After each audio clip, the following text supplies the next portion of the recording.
Severe winter weather hit the United States Midwest this week with snow and strong winds causing widespread disruption.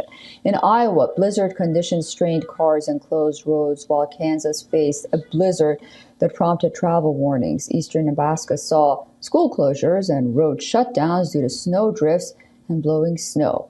I leave you with these visuals, and I'll see you at this desk tomorrow. Thanks for joining us, everyone.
For all the latest news, download the WION app and subscribe to our YouTube channel.